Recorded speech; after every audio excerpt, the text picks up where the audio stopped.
What's happening, everyone? Welcome back on this fine Monday or whenever you happen to be watching / listening to this. Welcome back, episode 7. We're starting to get up there. Only 7 episodes, but we're almost getting to double digits. Almost a few more, and then we'll be at episode 10. We're getting there. Yeah, welcome back. Today, like I said, today is Monday. That's when I'm recording this. So that means yesterday was Sunday. It was NFL Sunday. I didn't really watch any of the games or whatnot. If you don't know, I'm a huge Patriots fan. We got our freaking butts kicked by the 49ers. We are 1-3 right now. But that's okay. But it's alright. It's alright. Yeah. Hopefully your favorite football team's doing a little better. Who's undefeated left? Who we got left undefeated? The Chiefs, the Seahawks, and the Vikings. Only three undefeated teams left. And what are we in? We're in week 4. The end of week 4. It's Monday night, so we got the Seahawks and the Lions and the Titans and the Dolphins. So maybe the Seahawks are no longer undefeated, or maybe they are by the time you're watching this. Who knows? We'll find out tonight. Find out later tonight on the NFL. But we don't even really know who's good until Thanksgiving, right? That's what the experts say, or whatever the football gurus say. But yeah, we beat the Bengals week 1, but they've been off to a slow start. And then what? So who we lose to? It's already been 3 games. The Niners, the Jets, and then who am I forgetting?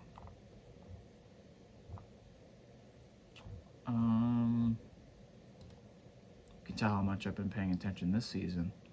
Seattle. Okay, yeah, they beat us in overtime. All right. Well, there we go.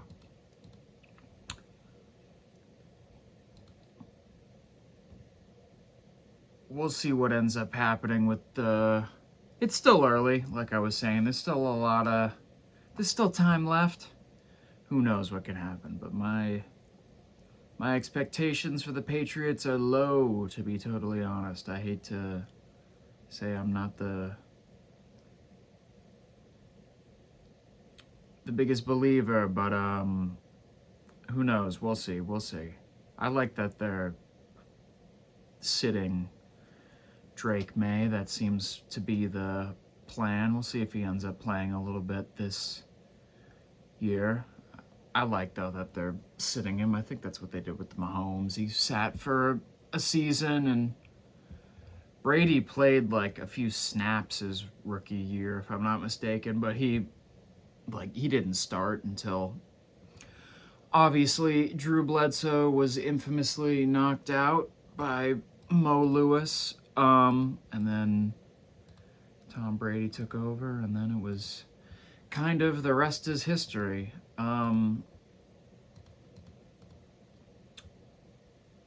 But yeah, the Patriots are back to being mid, but the future looks bright. So there are some bright spots. So that's always fantastic. But I got the Celtics to look forward to. I can't wait for when does the NBA start? I know it's sometime in October, so it's coming up. NBA regular season. October 22nd, my Celtics are playing the Knicks. series at the Garden. Let's go. And the Celtics will be getting they'll be getting their rings, and then we can try to defend our championship. So that's going to be exciting to catch up to, whatever I'm trying to say, tune into. We'll see. I haven't had as much time for sports recently, and with hoops, there's just so many more games. So it's just kind of whatever you can catch, but just throw it on. Always a good freaking time. Derrick Rose retired. I got into sports really heavily. I was always like a New England sports fan. So I was kind of always into Red Sox, Celtics, Bruins, Patriots, just because it's my birthright, right? Like the 15-16 season was, and I feel like I've kind of talked about this a little bit before on here. Maybe I don't know. That was kind of the 15-16 season was kind of the year when I was like, it honestly started with soccer. I was playing a bunch of FIFA, and then I got into soccer, and I was like, oh, I'll try to find a team to root for. So initially I was like, oh, I was learning like a lot about Germany and German history or whatever. So I was like, oh, I'll pick a Bundesliga team. So I didn't know anything, so I picked Bayern Munich, but then I learned they were really, really good, and I was like, I kind of don't want to bandwagon on them. And then I was like, well, I should pick an English team just so I can understand what they're saying when I watch the broadcast, if I do. So then I picked West Ham because I was watching this guy who made videos about them or whatever, and he played FIFA. Shout out to frickin' Spencer FC, I think. But yeah, I was like, all right, they're a more underdog team. Because, I mean, if you're an American and you get into soccer, I feel like everyone roots for, like, Chelsea, Liverpool, Arsenal, Man City now. I don't know, just all the really good teams. I mean, it makes sense. You want to root for a winner, right? It makes it more fun. I don't know. I like the underdog story. I like the come up. But yeah, back to Derrick Rose though. Obviously he got hurt. I don't know the timeline 100% because, like I said, I wasn't paying attention to that stuff back then. I wasn't really an NBA fan when that was happening. I was more just Celtics fan. But I got to see his career in his later years. He had that a few seasons ago. When he was with the Timberwolves, he had that big game or whatever. What did he do? Derrick Rose, 54 points. Was it over 60 points? Derrick Rose, Timberwolves, 50. What was it? Career high 50. Oh, wow. All right. Well, there we go.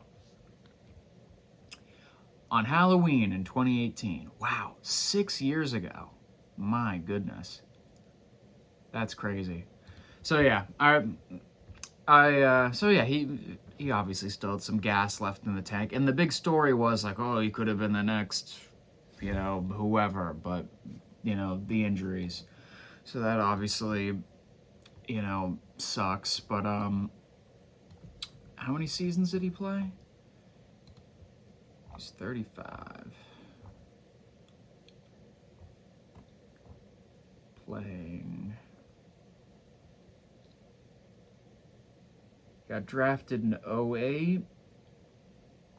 So what? It's 2024. So 16 seasons, roughly, something like that. MVP in 2011. Yeah, youngest ever MVP, right? Is that still true? Was that true?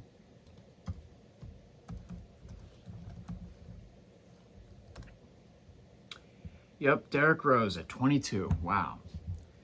I'm 22. I'm making these podcasts. He was the NBA MVP. There you go. That's what he was doing at 22.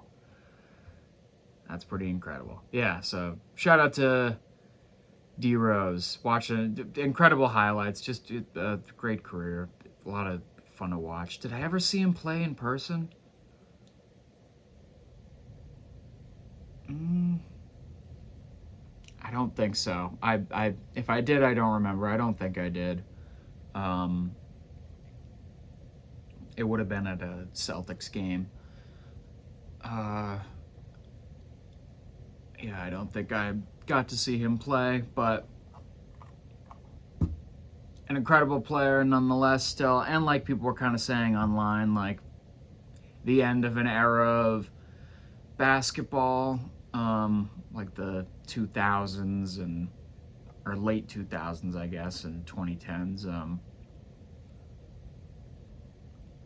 Definitely, I mean, I'm biased because it was the basketball era of my childhood, but freaking definitely my favorite. Awesome. I love, I'll always love the '08 Celtics, Paul Pierce, Ray Allen, Kevin Garnett, Rondo, that whole squad.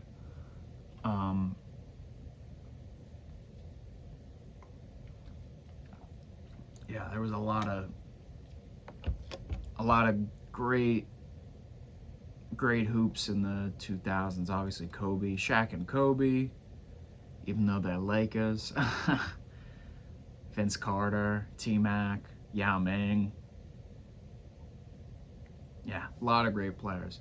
And there's a lot of great players now, so there we go. But yeah, shout out Derrick Rose. And also, rest in peace, Dikembe Mutombo. I saw that he passed away. He died, so rest in peace to him. Arguably the greatest shot blocker of all time. I don't know if he holds the record for most blocks in NBA history. Does he? He's number 2. Who's number 1? Hakeem Olajuwon. There we go. Well, yeah, so rest in peace to a Hall of Famer. Sad news. And also rest in peace to Chris Christopherson. That's a bummer. I love Sunday Morning Coming Down and me and Bobby McGee. So many people have covered that song. Freaking fantastic. So rest in peace to Chris Christopherson as well. Country legend.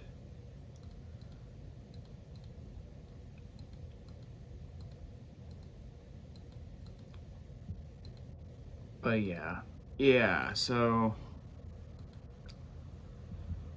NBA starts in less than a month, October 22nd, and then hockey's in full swing, baseball, we got the playoffs. I don't even know who's in or out. All I know is my Red Sox will not be in.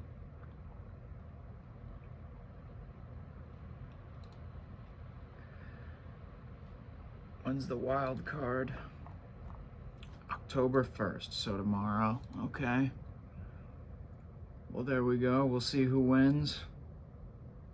As long as it's not the Yankees, I'll be happy. Hey, yo. All right.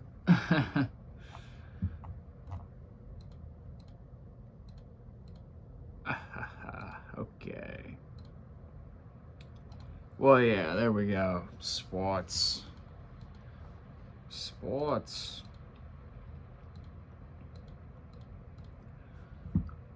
Well, what the hell else do I want to ramble about for a little bit? May as well talk some frickin' comedy, considering I've done some open mics.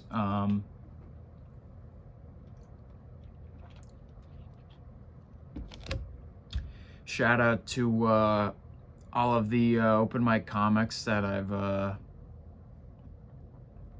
been on shows with and met in the local area. Shout out to frickin' Caitlin and Dan and who else?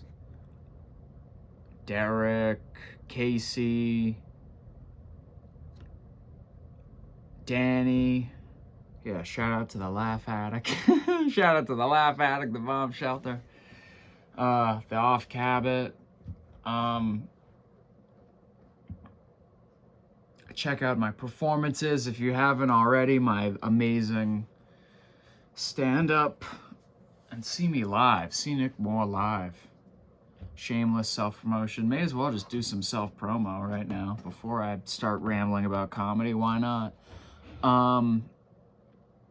All my official links are usually in the description below. What do I want to promote, if anything, right now during the middle of this? Check out my social media, Instagram. I promote stuff on there. Podcast has an Instagram. Check that out.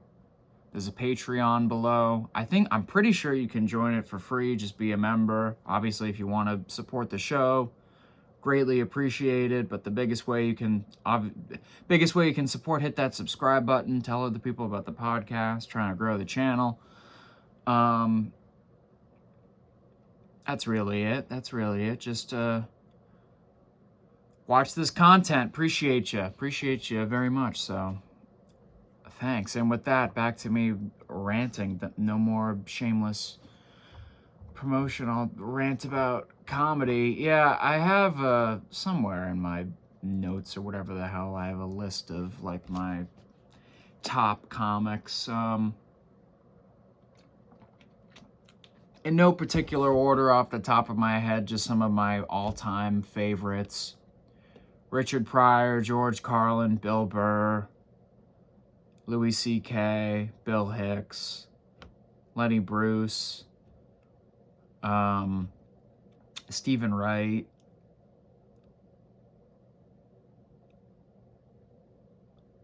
Mitch Hedberg, Ralphie May, Dave Attell.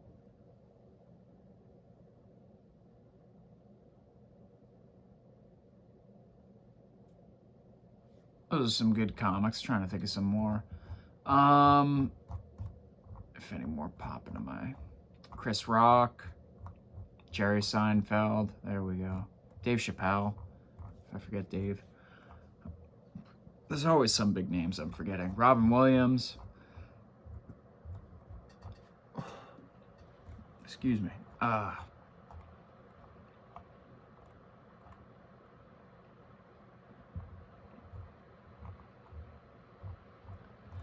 lot of funny people. I don't know. Yeah, just off the top of my head, those are some of my favorites. People I'd consider influence, I guess, as comedy. Richard Pryor, though, and George Carlin were just kind of in their own echelon or whatever. If there is a comedy GOAT, which, I mean, art is like, it's not like sports where, you know, you can look at the numbers, and even sports, it's like you kind of saying the greatest of all time for anything. Really, if you want to get more accurate, it's like, who's the greatest of their era, you know? And there's always like people who are underrated, and, you know, everyone's different, good at different things, I should say. But if you want to play the game of who's the greatest of all time, I think you definitely gotta go with Richard Pryor and then George Carlin. I think that's a good 1-2 punch right there. Pretty hard to disagree with. I agree with that. Richard Pryor just had like he had no fear on stage. He was himself. He like had no... It seemed like he had no regrets ever about what he was saying. He was totally comfortable up there and comfortable being himself completely and being extremely revealing. Like, he's definitely the most revealing comic I've ever heard on stage. I've never heard any other comic be like more personal with their like act or whatever, be more revealing. Like, you can find this on YouTube, but literally one of his... He talks about like sucking a dick on stage. That's one of his like acts or whatever, or one of the bits he did in like the early 70s. So it's like, yeah, I've never heard a comedian like admit something that personal and revealing other than him. I'm sure, I mean, If you've heard other examples of other people or whatnot, put it down below or whatever. But I think Richard Pryor, he deserves definitely some, you know, he's the GOAT for that, just for like the ultimate, like, I wear my heart on my sleeve, this is who I am, you don't like it, go fuck yourself. You gotta respect that. And he was a wild man, like freaking dumping into so much crazy drugs, lighting himself on fire, all that crazy shit. But he was just funny. He was funny, he was himself, he was revealing, he was freaking fantastic. Live on the Sunset Strip is incredible. It's one of my favorite specials of all time. Really, really good. His Mudbone routine, that's also really good. That's floating around on YouTube. Check that out. I gotta see him in movies more. Was he in freaking...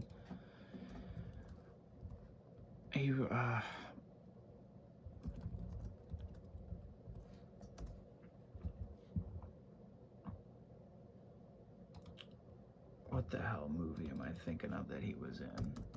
Hear No Evil, See No Evil, I think. Yeah, it's Richard Pryor. Him and frickin' the guy, Gene Wilder. I know him as the frickin' guy from Charlie and the Chocolate Factory. Mr. Wonka, yeah. Okay, no way. Gene Wilder was in Blazing Saddles. Wow. What are some good I'm slacking on Richard Pryor movies. Superman 3. I saw that too. I was watching some of his interviews and I saw he has like a smaller role in that. I've never seen that movie, but I saw just Richard Pryor in that.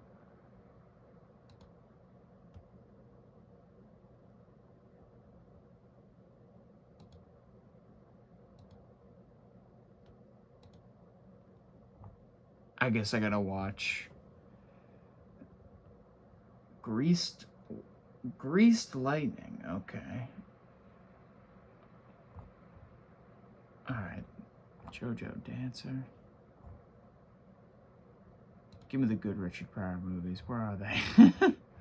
I don't know. Hear No Evil, See No Evil. That one. And Harlem Nights. Alright, well, there we go.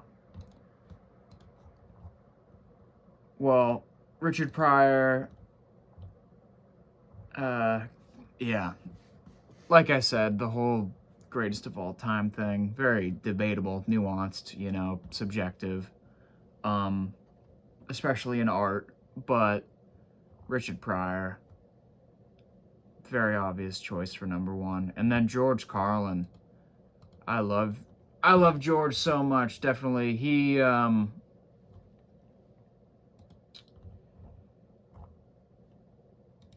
is he my favorite comic of all time? I don't know. Again, it's like, I don't know. In moments, it's like, who's your favorite of this day? Who are you feeling right now in this moment or whatever? Picking someone, absolutely. It's so hard. But George is freaking awesome. I love his bit about time. I'll never not love that bit where he's just riffing on the time and, what the hell is it? He's like, when the hell are we, or whatever. I love that. I think that's amazing. Yeah, he was a genius. And then he just got better and better. Like, that was him already after, there's a great HBO documentary. It's like a two-parter or whatever. George Carlin's American Dream, I think that's what it's called. It's really good. Check it out if you're a fan of his or just a fan of comedy in general. It was cool also to see like a bunch of other comics talk about him, because I'm just such a big fan of George. But obviously later in his career, I don't know, a lot of people say he got more cynical or whatever, but I feel like he just got more, I don't know, you can say cynical, but I feel like he just got more real. I don't know, he was just like, I see through the bullshit now. I see society and everything for what it is. He was just a truth teller. And I don't know, to some people it maybe came off as more cold or cynical or whatever, but I don't know, maybe we don't live in a totally just or fair society, and he was pointing that out. Maybe not everything's perfect, which I certainly agree with. We could definitely do better on a lot of things. And I think even if, like, this idea of utopia, right? It's like nothing will ever, there isn't, nothing is perfect. But it's like, I love this Vince Lombardi quote where it's, I'm paraphrasing a little bit. Let me just pull it up. Vince Lombardi.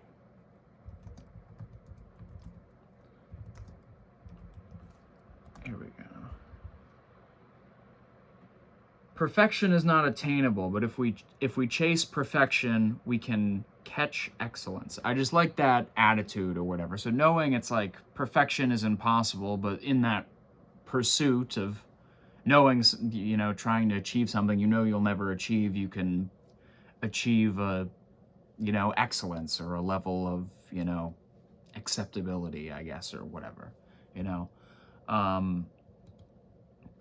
But yeah, basically just saying, I don't know, you can always do better. You can always improve. You can always grow and learn. And that applies to, on a small scale, just you and your community, but I guess also on a larger global scale around the world. At least that's what I think. But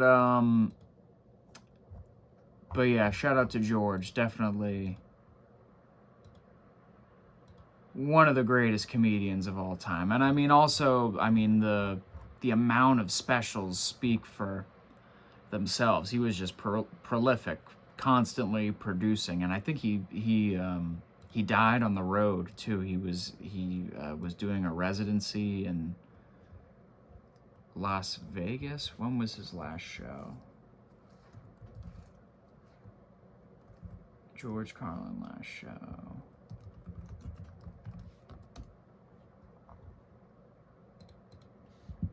He died in 2008 when I was 6.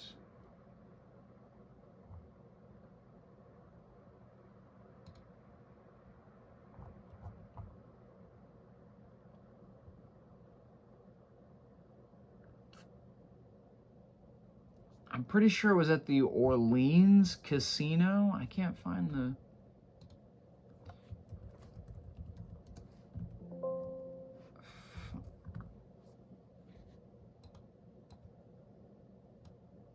Here we go.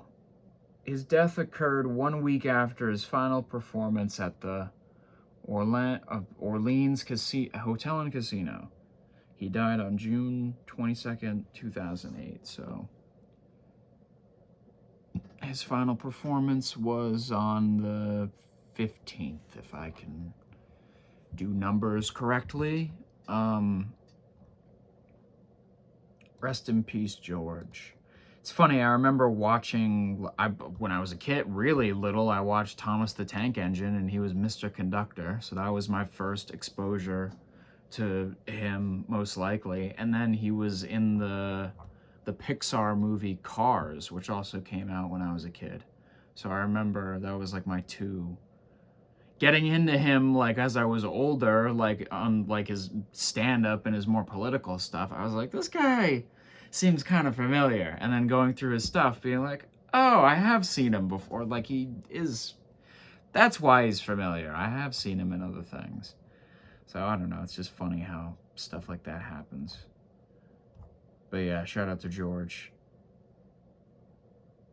Yeah, I mean, either him or Richard Pryor, if there's any comedian who is dead that I wish I could have seen, it definitely would have been both of them. They were fantastic. Definitely worthy of being the top 2 greatest comics of all time. Who else can I ramble about? Bill Hicks. I freaking love Bill. I feel like he's underrated. I get it. I mean, he died younger, and he died in the early 90s, so it's like people of my I think he died in 1993. But people of my generation, so Gen Z, and died in 94. Yeah, discovering him was a lot of fun because he's obviously very similar to George Carlin in like the social commentary aspect of stand-up. He's great. Just his stuff about like smokers and non-smokers and his attitude on stage and whatnot. I think he also started performing when he was younger too. When did he?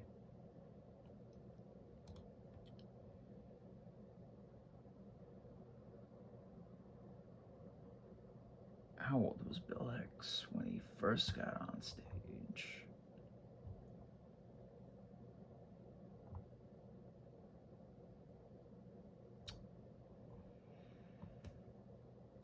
I know Dave Chappelle was 14.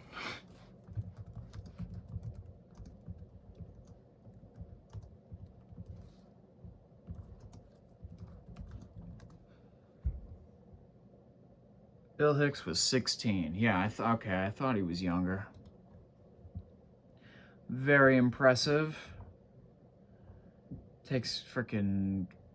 People have just said to me, like, oh, it's impressive that you go up there and tell jokes just like at an open mic or whatever. And I mean, I've seen like people younger than me do it. Dave Chappelle, like I said, started when he was 14. Bill Hicks, 16.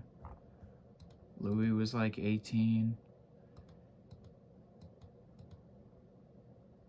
So yeah, just hey, credit to anyone for going up and trying, but especially the younger people. And I guess just I don't know, kind of on another note, like one of the things I wish is that I wish I started doing, I don't know, the things that I thought I knew I wanted to do or thought I would be good at or whatever earlier. And I still feel lucky like that I am in my early 20s and I'm still younger and I have like time to do this, so I got to take advantage of it. But yeah, just take advantage of your youth, and if you feel like you want to do something, do it. Don't let people tell you. Like I literally didn't start this earlier because I thought I should be older or whatever. But it's like, don't just sit around and waste time. Take advantage of time. Life isn't guaranteed. So do work as hard as you can. Control what you can control. Do whatever you can, and frickin' don't take no for an answer. And if someone frickin' wants to be a douchebag, and be like, oh, you're too young or whatever, well, they're insecure because they're old and they're afraid of dying. That's probably really what it is. So, older people like to put younger people down, just because they're jaded. So I don't know. But it's not, again, it's not even about age. It's just bad people, so don't let jaded people frickin', distract you from doing what you want to do. If you know you want to do something, go for it, do it, and don't let anyone stop you. And just show up every day and work as hard as you can and do whatever the hell it takes, and just don't stop, and have a plan. That's a big freaking part. Like, know where the hard work is like a really big piece of it, but like knowing where you're trying to go can really help, like, expedite the process. But obviously, you gotta show up. But yeah, I don't know if there was ever like a younger person, like, if I've honestly been kind of thinking about this. I feel like for me, like,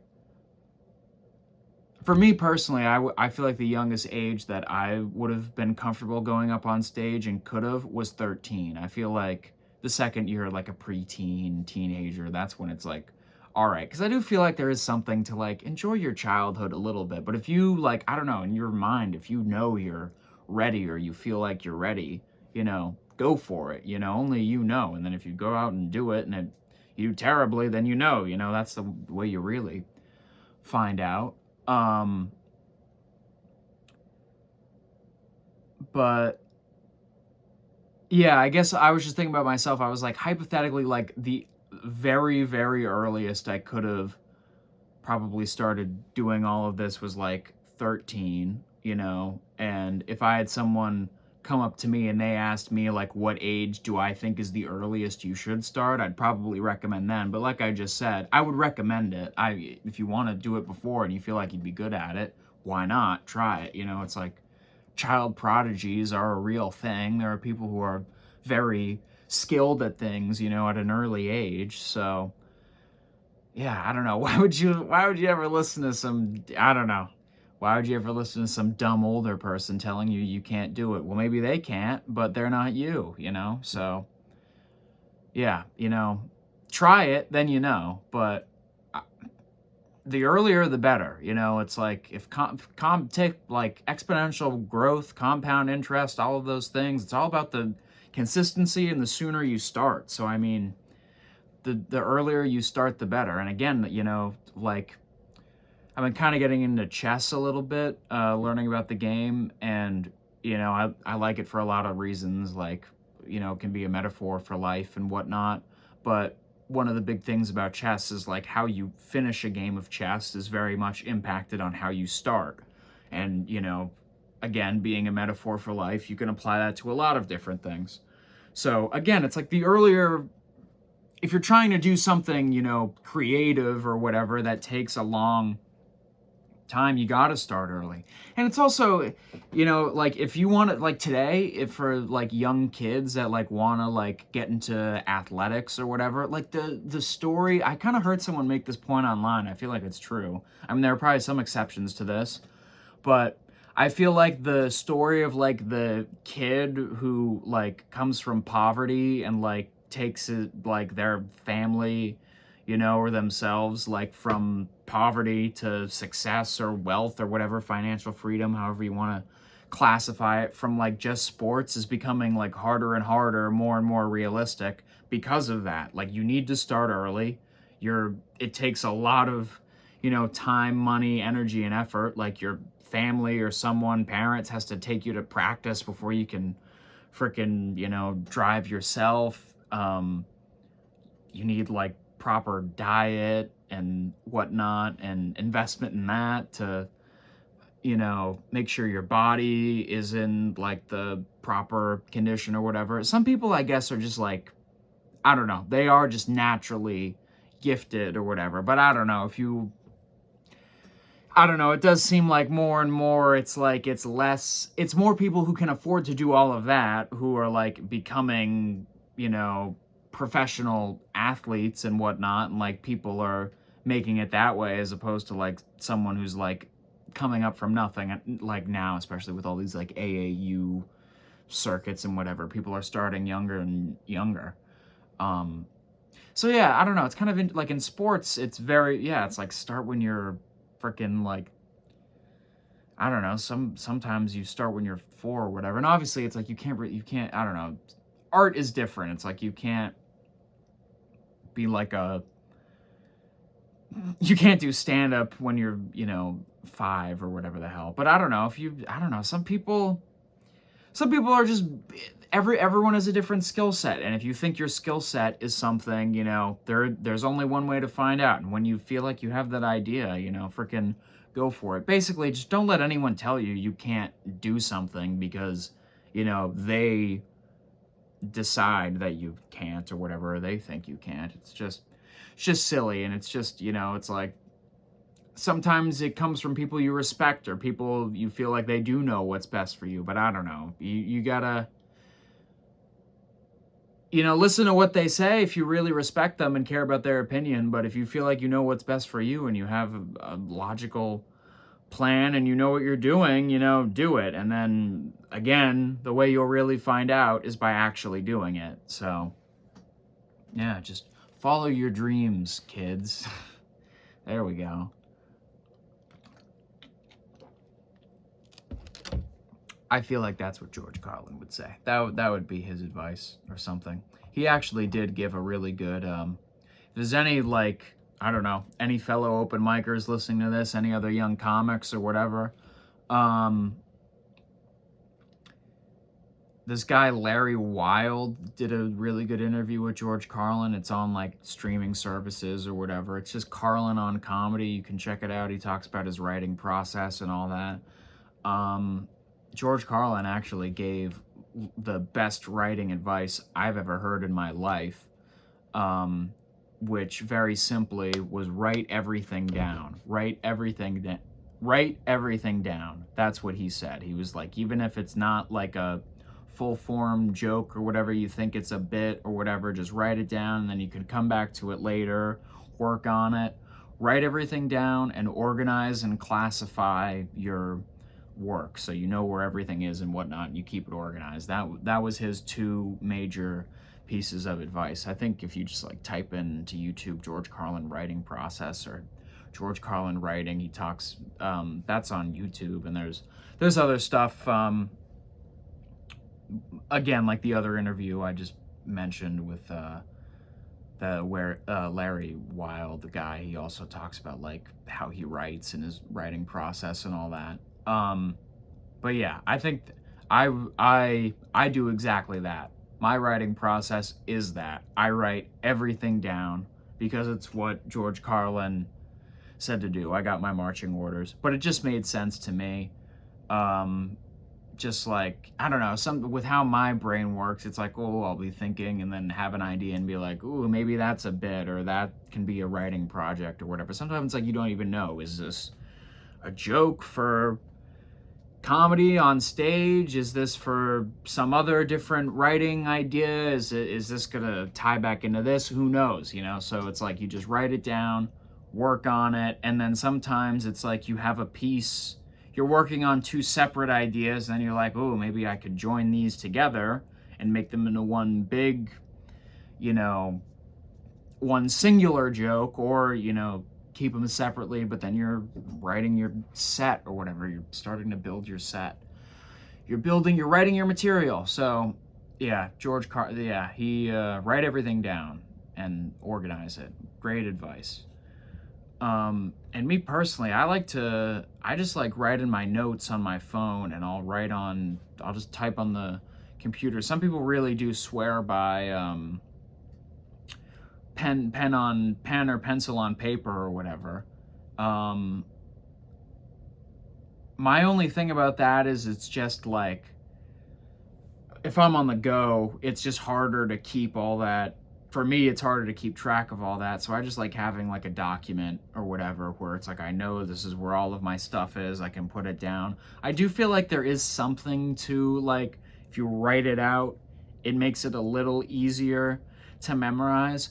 But on the flip side of that, I hear other comics talk about their writing process online or on podcasts or whatever.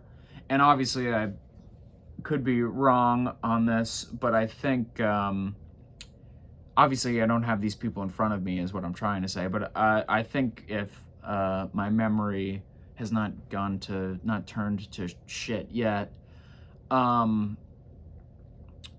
Louis C.K. and Bill Burr both have a very similar writing process, in the sense that they don't even really like write out bits, where both of them, their process is the same, as in they'll just like write down a word, and then they'll be, I don't know, like example, whatever, any word, elephants, whatever the hell, and then, oh, I know my bit is about elephants, and then I'll work it out like that. At least that's kind of the sense I got. This just applies to Louis. I think this was him talking to Joe Rogan about his writing process on his podcast, but he was saying that if he writes out bits, he was like, when I do it on stage, it comes out writery. And I kind of noticed that too. Like, I don't know, for me, I found it easier. Again, everyone's different, so I love hearing what other people do and then applying it to my own process. But he would be like, yeah, if I tried to write out the whole bit and then do it on stage, when I'm doing it on stage, it doesn't sound natural. It sounds, again, it comes out writery. Whereas if I just like, again, this is what Louis says, if he just writes down a word and then he's like, I know the general sense of the joke is whatever, this is the premise or whatever, then I can go on stage and figure it out. And I feel like Bill Burr was kind of the same thing with that. So there's something to just figuring it out on stage. Improv is, I think it's a lot of, I mean, it's obviously risky because you're going up there without set material. So you're, very much opening up like, oh, I could, bomb here. So it's good to have a joke or two in your back pocket, I guess. I don't know. It depends what you want to do, right? Everyone is different with how they do their material and set or whatever. But yeah, I don't know. Sometimes I guess what I'm trying to say is there's something to be said for having, at least for me, how I approach it is there's sometimes something to be said for just going up there, kind of not necessarily like winging it, but I guess kind of just having like, okay, I have an idea. I'm going to talk about this or I'm going to talk about that, or literally just like I'm going to figure it out on stage. And the opposite of that, like meticulously writing out, perfectly crafting this bit, knowing it word by word, and then going up and having it's more like a piece, I guess, and in that sense. But also, it's like you can figure something out on stage, and then it can turn into that. So some people, the writing more happens on stage. Some people, it's more in the laboratory. Some people, it's kind of a fusion of both, I guess, right? Again, everyone, it's different. So that's why I love hearing what people do, because it's so unique to the person. I feel like I've mentioned this before, but I'll mention it again. I try to record every set that I have done. Every set that I've done for an audience, every set that I've done at an open mic, like for an audience, was recorded and is on YouTube. So it's like I try my best to record everything, and I like uploading it because I want you, the audience, to be able to see the process. I totally get it. Some other people are like, oh, I suck, I don't want you to see that. I get it, but I don't know, I like seeing the evolution of people and whatnot and all that. But just having, forget all of that, just having it for yourself to like, this is my game tape, that like the second you get off stage, regardless of how you think you did or whatever, immediately, at least for me, it's like, okay, what could I have done better? What did I do well? What could I have done better? Where can we improve? And then it's like, if you think, something went well, you have the footage to confirm it. Then you can really hear like, where are they laughing? Where are they not laughing? So Damon Wayans was on Joe Rogan. I heard him talk about Damon Wayans as like every set he's ever done recorded, or he has a massive catalog. And then Henry Rollins talked about like not recording or having a videotape of every show he's ever done, but he like has a list of, this is every show I've ever done. So just like cataloging and keeping track. And that can also be a good way to help you, just like even just jotting down like something quick. That brings back, I remember my art teacher, shout out to Mr. Z, my art teacher in middle school, talking about that, like for journaling, just being like, I'll write down a quick thing about a day, and then that'll, even something that I didn't write down, I'll remember just from reading that thing about that day or whatever. So there's definitely a lot to that, and that's kind of how, like, I don't know, the brain is fascinating, and it can store a lot more than you think it can, I guess, right? And there's so much information in here, it gets freaking lost. So I don't know, when you start to tap into something or other, then it's like it branches off and then starts building on things and connecting to other things and whatever, just like the Fibonacci sequence or whatever the hell, right? That's I don't know, Nikki Mathematics. Excuse me. Hey, yo. There we go. Love when the water goes down the wrong pipe. Whoo! Excuse me. All right, there we go.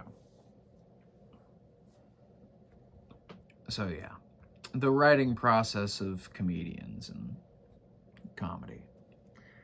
But yeah, sometimes it's having a dedicated time to sit down and write is good too. I think it's good to build that muscle. I feel like that's honestly kind of a different muscle, being like, now it's time to sit down and write, as opposed to just like, I don't know, oh, I've been inspired by something, and then I get struck by inspiration and have an idea and whatnot. I find it kind of easier for me. Like, that's how I'll farm a premise. I'll think about a premise like that. I'll get inspired by something and be like, that's funny to me. That makes me think about something or whatever. I feel like that's a good premise. So it's more like getting inspired off of a premise. And then once I'm kind of plucking these premises out of wherever, the muse, or whatnot, then it's easier to like clock into those certain premises once I've already, found it, and then go back and rewrite it and add to it and build more to it and whatnot. And that was something else I remember George Carlin saying, being like, a joke is kind of like neurons in the brain or whatever, where it's like it'll build off of each other and whatnot. I don't know exactly, like, man, what's going on? Just like I was saying earlier, I don't know, about stuff that builds off of each other and whatever, but it's like, when you go back to it, maybe I didn't think about it that way, I'll think about it this way, or whatever, so yeah, writing is an interesting thing. It's like, where do those ideas come from? How do they happen? That's really like the $1 million question, right? But to me, it definitely does. It does feel like it gets, the more, again, it's like this idea of a muse or whatever. I mean, really, it's just as simple as like anything. It's like you just put your time in, you get better at it. But absolutely, I do feel like, it's a skill, coming up with ideas and writing and all of that. And you can get better at it, like it earlier, when I was like trying to, write jokes or whatever, and like really like sitting down and being like, all right, time to write a joke, being like, man, this is hard. And that also too can kind of psych you out. Again, like, what I said just a moment ago, where it's like easier to like get inspired and find a premise. That is much, sitting down and be like, all right, try, like, construct the whole joke out of thin air. I don't know. For some people that can work, but for some people like myself, maybe that, I don't know. If I feel like I have better jokes, or I have better premises or whatever, if I feel a little looser and I'm not putting the pressure on like, oh, this has to go on stage too. That's also another thing too, with like how your state of mind while you're writing, like framing stuff like, okay, I don't have to, at the very, very beginning, it kind of is like you got to find something to go up there with. So sometimes at that stage, when you really do have like nothing, it can feel like, oh, I got to go up there with this or whatever. But even then, it's like, you don't have to. And it's, it's how you frame it in your mind. So if you frame it as, I'm just trying to mine for something good, as opposed to, I gotta, sometimes putting pressure on your, I mean, again, it's different for everyone. Sometimes putting a little pressure on yourself can help. Pressure makes diamonds. It can help you, pull out good material from somewhere. Sometimes it can do the opposite, make you freaking go hack. It can make you, oh, I need a freaking dumb joke. All right, well, here you go. Freaking two whoever walk into a bar, and then there you go. It's like everyone's different, but that's, I don't know, that's kind of how I feel like it works for me. But again, like there is a lot to be said for building that muscle of just like, now it's time to go to work.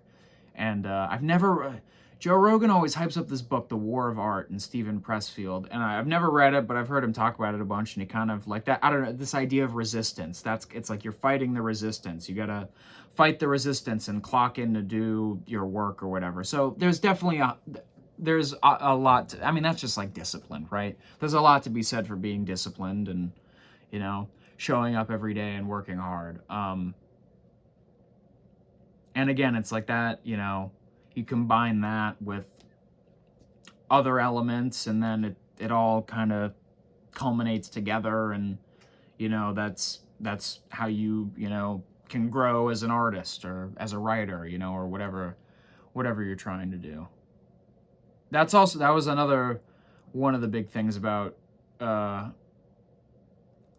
I could talk about George Carlin forever. I mean, I'm just gonna freaking riff about George for until the end of this, watch that frickin' George Carlin documentary. It was so good. Watch all of his interviews on YouTube. Watch all of his stand-up specials. I said for Richard Pryor, I said his frickin' Live on the Sunset Strip. Yeah, one of the greatest specials of all time. It's really good.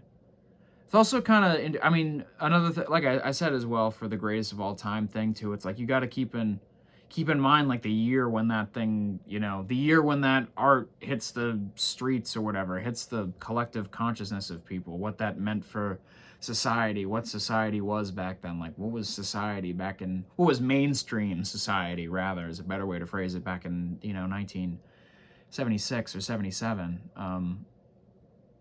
A lot different than today. I guess something else I would like to mention before I forget about Richard Pryor, is that the evolution of, like, his racial comedy in America. Obviously, like, if Dave Chappelle, a lot of his material is like about race relations and racism in America, police brutality. One of the funniest, is it from his first ever special? I don't even know. When he's, like, impersonating the white cop and then he frickin', hits the mic stand on the head. The bit where he's like, this black guy broke in and hung up pictures of his family everywhere. So, yeah, Dave Chappelle. Yeah, I could just do Dave Chappelle and pretend, I'm a genius. But he's, yeah, incredible. But just seeing what Richard Pryor was in the 70s, it seemed like it, I don't know, it made me really realize, like, I mean, this is going to sound so obvious, I guess, right? But just like how culturally racist America was and how acceptable it was to be racist in the 70s. Like, it was one of the big things that George Carlin said about comedy is one of the things that, makes a joke funny is an element of shock. It has to be shocking to be funny. And Richard Pryor, I think this was just on the Richard Pryor show, like, or one of the sketches or whatever was like Black President. And Dave Chappelle did that as well. It's funny, like, to see, like, old comics do that sketch before Barack Obama, obviously. Dave Chappelle's was freaking, that's like modern Richard Pryor, obviously, but I mean, his version was fantastic. But Richard Pryor's, I mean, the thing that was, like, very eye-opening to me was, it's like the punchline was literally just like, Miles Davis is good, black music is good, black art is good. So it was just like, I was like, oh, that's the shock element, that it's like, you should like this, which is, I was just like, man, as someone who loves Miles Davis, I'm like, Miles Davis is a musical genius. If you don't think that, you're an idiot. It just insane to see how much the culture has changed. Hopefully that would make Richard Pryor happy, that I would be shocked by that. For some people, we're moving in the correct direction. This is what I feel like I'm trying to say. But yeah, I mean, gosh, yeah, it's 2024. The 70s were 50 years ago. So, it's like society, things change, things are always changing. But yeah, that was definitely just eye-opening. And again, another reason why, Richard Pryor is the GOAT, that was just another obstacle he had to deal with. He had to deal, he had to deal with racism, and George Carlin did not. So yeah, shout out to Richard. Shout out to the GOAT, Richard Pryor. He was a wild man. That he was. Him wearing a frickin' fedora, smoking a cigar. Let's go. Pimpin'. Something really deep I heard him say in an interview was, he was like, I can't remember. He was great in interviews too. That's the thing. It's like he was more you get it now too. Like, I don't know, at least it clicked more for me, like seeing him in an interview, like getting to see him be him. It's like, he was more like the off the cuff, like rough, real, from the heart guy. And George Carlin was more like he had those moments, especially in his later stuff where he was like, he obviously said what he felt and gave his real opinion on society and everything. But he was more meticulous, more calculating, I guess. I don't know if that's the right word. I guess Richard was just a little more like raw and off the cuff. But I can't remember what the question was or why he said this. But I just remember him saying, like, what he said was, he was like, if you see two happy people, walking down the street, for you to like wish for them to be unhappy, why would you ever want that? Like, he was like, you're a sick person. You're crazy. Like, why would you ever be so consumed in like, I think it was like, if you're feeling upset and you see other people happy, do you not want them to be happy? And then he was like, well, you know, they're not the problem. You're the problem, or whatever, essentially. But yeah, he was a really deep guy. He was a very interesting dude. He was and he had a crazy upbringing. He had an insane, I mean, like I said, him freaking talking about like him freaking sucking a dick on stage, which is insane, crazy. Like, again, no other comedian I have ever seen be that revealing on stage, like about their personal life, ever to admit something like that is just like, again, the ultimate like brutal honesty comic. But I mean, he grew up in a this is just off his Wikipedia. He grew up in a brothel run by his grandmother. His alcoholic mother was a prostitute. His father was a boxer, hustler, and pimp.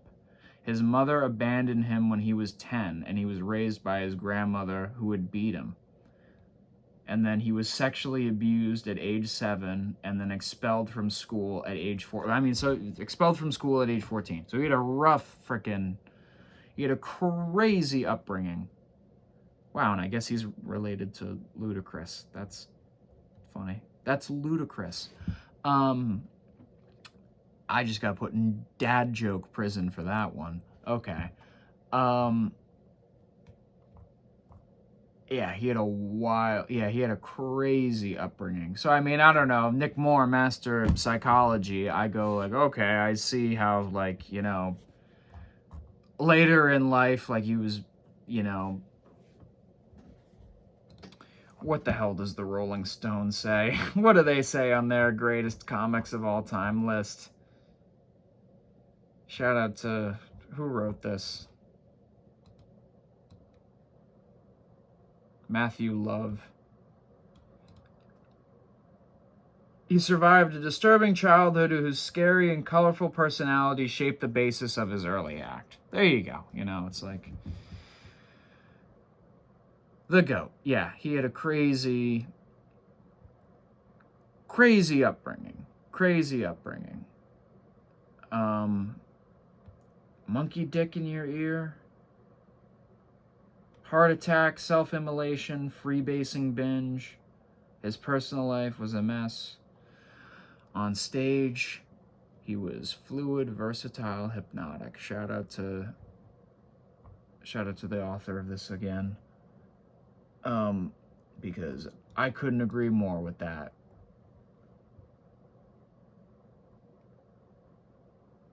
Yeah, he was another, like, person you wish you could have talked to, guy you wish could have, like, done a podcast or whatever. I mean, again, he did interviews, he did talk shows or whatever back in the day, and he was such a real, authentic guy. It's like, some people feed into like the phony interview setup question or whatever, I'm selling my persona or whatever, but he was just so like himself and authentic. It was just like, yeah, it was just always a real conversation with him. So yeah, shout out to one of the greats. And I feel like that is honestly a good way to end this one. So yeah, thanks for listening. If you made it all the way through, I really appreciate it. Shout out for listening and watching. More shameless plugging, even though I already did it earlier in the episode. Like, comment, subscribe, do all that good stuff. Share.